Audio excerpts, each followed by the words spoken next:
and welcome to the Fundraising Leadership Podcast, where we talk about topics related to fundraising, leadership, coaching, and management.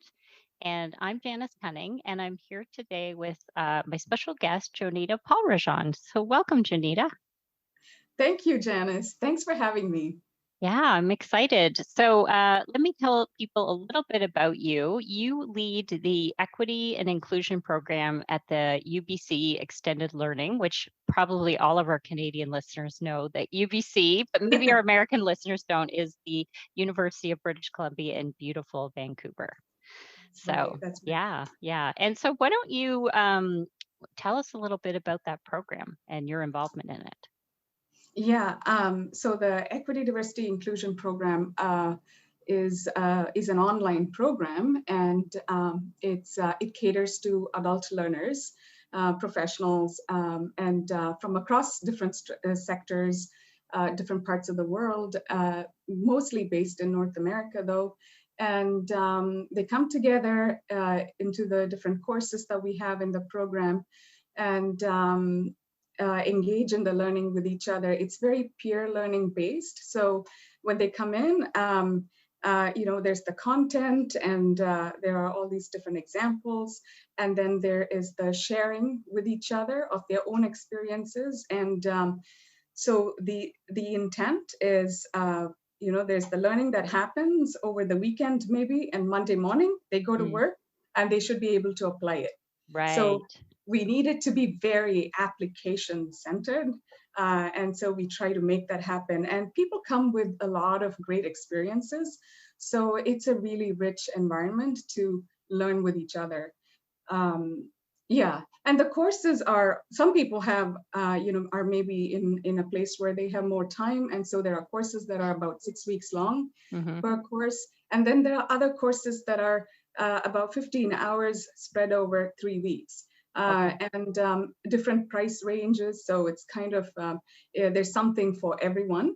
And we try to make sure that there is a critical component to every course, because we don't want to just learn about diversity and inclusion without learning about equity too.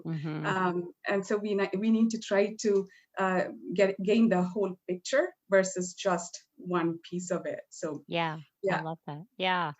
And you wrote a blog post for us, which we linked to in the show notes, which is 10 steps to creating an equitable organization. And one of the things that really struck me was how you were saying, like, diversity. I think we talk a lot about diversity and inclusion, and it's like that's kind of a starting point, and equity is different. But before we even go there, let's define those things, because it did strike me as I was thinking about myself, like, do I really know? Like, I'm so used to hearing DEI, sort of lumped together. So what what to you is diversity? What is inclusion? And what is equity? And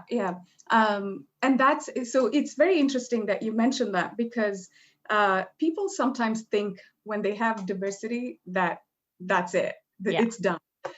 We have different people around the table. Look at us, we're good, everything should work. But it's not that simple. So diversity is when you have differences, right? A culturally diverse group. So say in an organization, you have a lot of diversity across the organization in the different levels. So maybe, right? And then inclusion is when people feel like they can be engaged. They feel like they're experiencing a sense of belonging in the organization. So I'm not just showing up as a token or one more different face at the table, but I also matter. So my participation, my engagement matters. And so that's inclusion. So what are some things we need to do? What strategies do we need to have in place for people to feel included? To feel like they matter, so they experience that sense of belonging. But then equity is different, because I can experience a sense of belonging, but does the organization belong to me? Right? Like, who makes the rules? Who runs the show? Who benefits from everything that happens? So if it's not me, then there isn't equity. So if it isn't someone who is culturally different, who is who feels that sense of inclusion, yes, but not equity yet, then we have work to do in that area. Yeah. Yeah. Yeah. That's a really, yeah, that makes it really, I think, easy to understand. And like I said, it was sort of, it really struck me. I think you sort of used this. I like the visual you used of the pathway, right? It's like there are different pathways to get to these different things. And, one of the things that you start with is acknowledging historical colonial realities, which Yeah. obviously I think we're both here in Canada. We've been very conscious over the last number of years in terms of the Indigenous population with truth and reconciliation around this topic. I think people are starting to have a heightened understanding. But give us a little bit more about like, why is that the first step for organization? Yeah, I think it's really important for us to take into account the colonial realities in the context that we are living and working and benefiting from living and working on, right? So it's not just, we don't just exist in a vacuum. There are power differentials at play here. So we do need to take a look at anti-Indigenous racism, and we do need to take a look at the land and what that signifies, right? And if we think of our identities as individuals and organizations in relationship to the land and to the Indigenous people of the land, then we'll have a slightly different conversation than what we are doing when we talk about diversity and inclusion, right? So it's really important that we take into account. And yes, we have the Truth and Reconciliation, the TRC, and the UNDRIP. So we have all of that, but there is still a lot of work to be done. So even here in Canada, I think that's one of the things. Sometimes we think, but we are very nice and we're very polite and we have all of these qualities, but that's not enough. And sometimes that trips us up as we go on to do this work, but because we think that couldn't be us, it's happening over there, right? But we need to think about what's happening here, and it's what we're doing now is not enough, and we need to be more intentional, and we need to be more aware of those colonial realities, and we need to really sit down and learn and act to change. Yeah. How we work with each other. Yeah. And I was really struck too, like one of the points you made about setting expectations, because I think there is, here in 2020 now, there's this awakening for many more people, myself included, which is good. But there is this way in which sometimes we think like, well, what's going to happen in 6 months, 1 year, 3 year, 5 year? And it's like, okay, like, let's really kind of take a step back and remember the history, like you're saying, of like how long things have been this way. And so tell us a little bit more about that piece, because I think it's like human nature, right? Like, okay, now we see there's a problem, let's fix it. Yeah. And it's a good thing that we, there's the enthusiasm and the eagerness to fix it. And at the same time, we have to recognize that Indigenous people, Black people, people of color have been doing this work for many generations. It's not new for them. And they've been living this reality for many generations. And so while we are enthusiastic and eager, we also have to kind of think about the people who have already been here. And what has already been done, and so work in collaboration and think through what that can mean for the people who have already been doing this work, right? To center their voices, center their perspectives, their experiences, and then go from there. So setting those expectations, because a lot of times we think, okay, tell me the 5 things I need to do. And I know I've said 10 10 steps. There are more steps than 10. Yes. But, but we think if I do these 5 things, this is good, it's done. Yeah, But check. it's not Yeah. check. Yeah, right. So no, it doesn't quite work like that. So we kind of have to really take a step back. These are systemic issues we're talking about, institutional barriers that we're talking about. And so it's going to take some time, and it's going to take a lot of different kinds of work by different kinds of people. And so there's going to be different kinds of allyship that will come into play. So then for me to say, I'm going to step into this space as an ally, I need to think about which parts of it is performative and which parts of it will actually be transformational, right? So I need to be willing to, this is not like a drive-through where, I place an order, I get what I want, but this is the long haul. And yet at the same time, there are small things that I can do now that will help me prepare to be in allyship. So, which is why, I'm going back to the courses that I was talking about. Yeah. So some of the courses, even the smaller courses, we have a course called Anti-Racism Strategies for the Workplace. And so let's get together. Let's talk about what we are observing in the workplace. Let's talk about our own identity. Let's talk about, the norm in our organizations and how we can shift that. And let's talk about some of the, legislation that's in place, whichever context we are in. So we do that, we learn those things, and then we take it back to our organizations. And so, with that enthusiasm, there's a speed, and there's a impetus and a momentum. And so let's do that. And yet remember that this work has been going on for many generations. So to hold both in balance. Yeah. Because you talk about, in your post, identifying the pioneers. And what I love, what you said earlier is the way that you're offering education is, there is context, there's information, but more importantly, it's people coming together and being able to share their own stories. Yes. And collaborate and learn from each other, which is really a beautiful way of doing it. And, one of the positive things of technology, right? That now we can really bring people from, I think you said, you really have people from widely across North America who come and join you.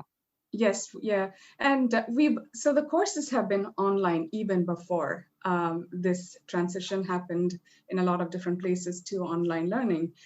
So we've been online in the online space for many years, even before. And so it's one of the things for us was to think about, all of us, I think, at some level prefer face-to-face learning. We like to meet in person. That's how we're made that way, to be in person with each other. And so that's our preference. And yet it's just impossible for me to say, oh, there's a course in Japan that I would love to go into. I can't do that. It's not gonna, right? So for us, the online piece, when we started doing the online piece and we started developing more courses, it was trying to understand and see how we can create a similar experience. So it still feels warm and inclusive. It still feels like I can be engaged. I get to know people. I can be in community, because the learning has to happen in community. So we try to do that, and so we've had many chances to make mistakes and learn, and we still make mistakes and we still learn. So that's the thing. Now the courses are there, and it's I wouldn't even talk about it as an online course. I feel as if it's an online community of learners who respect each other, who know each other, who are there to learn with each other.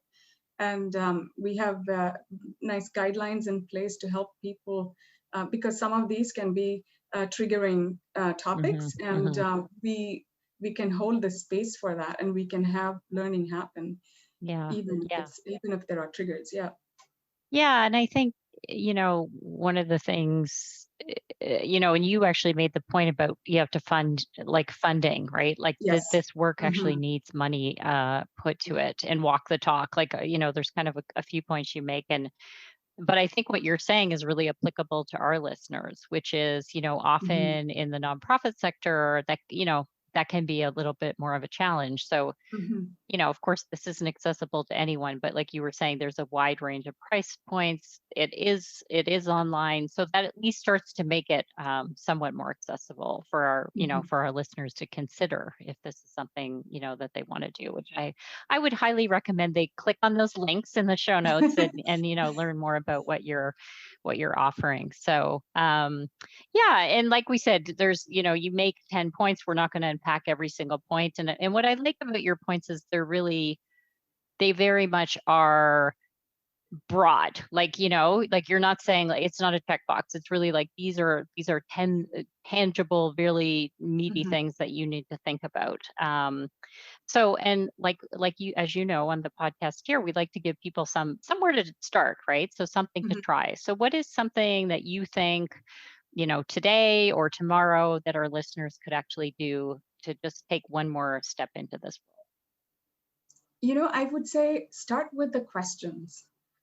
Take a look across the different levels in your organization or in your communities and start with the questions. Who belongs in that organization, in that community? Who belongs?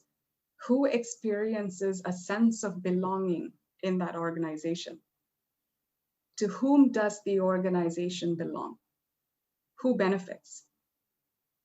So if we have clarity, if we ask those questions, and when we get the answers, it will create pathways for us to explore what we need to do next. Yeah.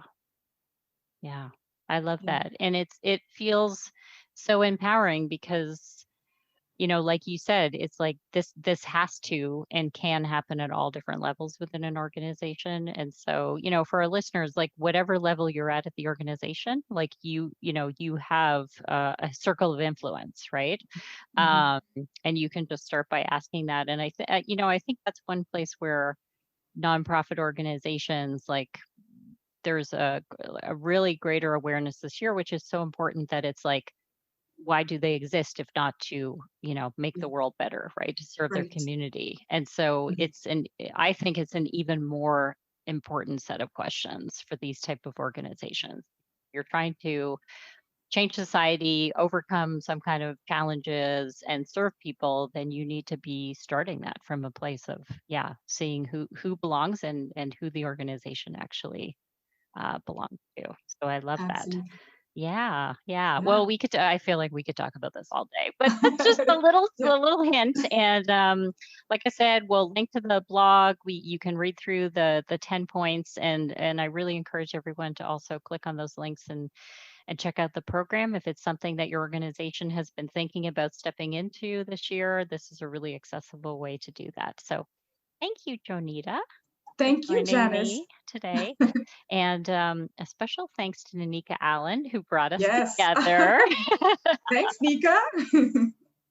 And a former podcast guest, so you can also check out her podcast recording. So that's it for today. I'm going to invite everyone to please subscribe if you haven't already. You can find the Fundraising Leadership Podcast on iTunes, Google Podcasts, Amazon Music Podcasts, and Spotify. And if you're enjoying the show, we'd love for you to rate and review so it can help other people find us. And so, go and put those questions into practice.